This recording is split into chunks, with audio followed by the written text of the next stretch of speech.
So I'm going to talk about communication and conflict management and how you can develop those skills in your relationship.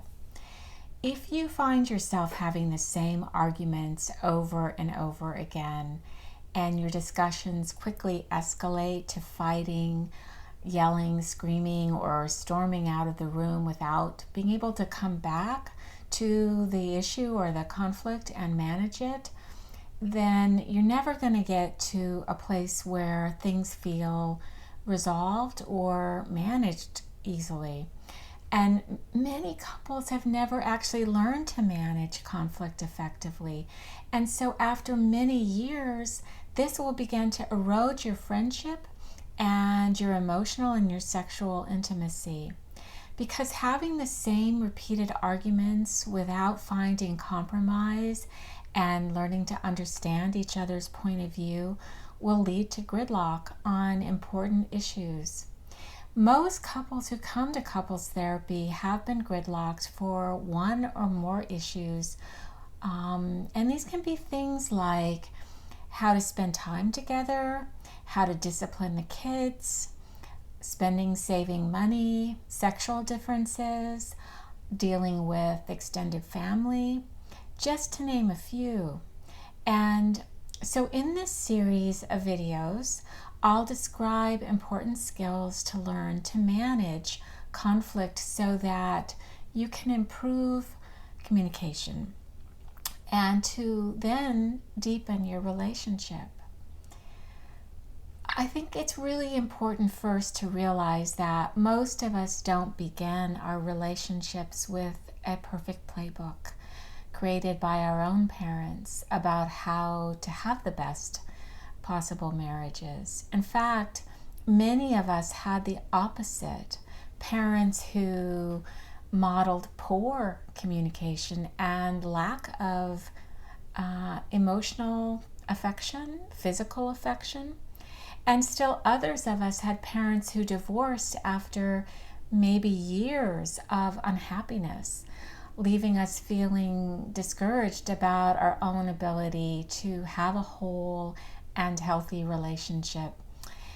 So, in addition to waiting too long to come in to counseling, and we know from research that most couples wait on average 6 or 7 years after they're aware that there's a problem before they come into therapy.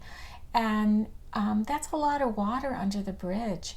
So those problems have kind of been festering for sometimes years in those relationships. And so people, they come into therapy with a lot of different issues and layers. But one that we talk about is imported scripts that they've internalized from their own childhood, something that they brought in from their childhood and their relationship with their siblings and their parents. And often these things are very unconscious, and yet when we're with our partner, we reactivate them. They get activated in a way without us realizing it. That something deeper might be going on in the way that you relate to your partner. So to step out of gridlock, it takes patience and it takes time. And couples counseling is a space for partners to explore some of the not so obvious relationship issues and levels. And they can do that with empathy and then eventually putting aside grudges long enough to see each other in a different light. It provides an opportunity to see patterns on many levels.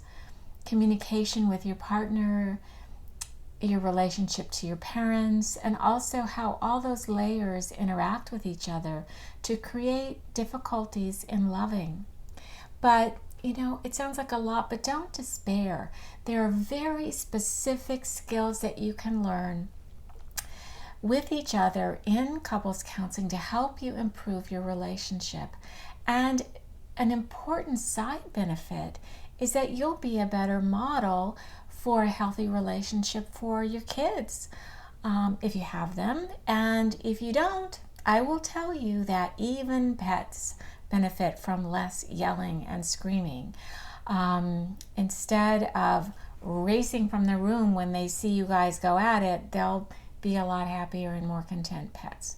So while there are many good components to communication, the ones that I'm going to address in this series of the next 4 videos around conflict and communication are soften startup, self-soothing to manage anger and emotional reactivity during conflict discussions, how to avoid the big 4, which are criticism, defensiveness, contempt, and stonewalling, what Dr. Gottman has determined as the ultimate destroyers of long-term relationships.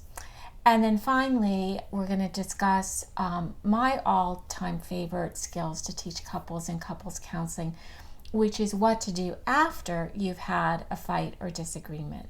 And I can't stress enough how important it is to learn how to repair after a fight. Not only will you help your marriage, but you'll be demonstrating to your families, your children, really important ways to communicate that will carry over to how they communicate with their friends, with their teachers, and with their eventual partners. So you can watch these videos in any order because each skill will enhance and reinforce the others. So again, the ones in the series on conflict management and relationships are soften startup, self-soothing and the importance of not being flooded, the 4 big relationship destroyers, and the aftermath of a fight or disagreement.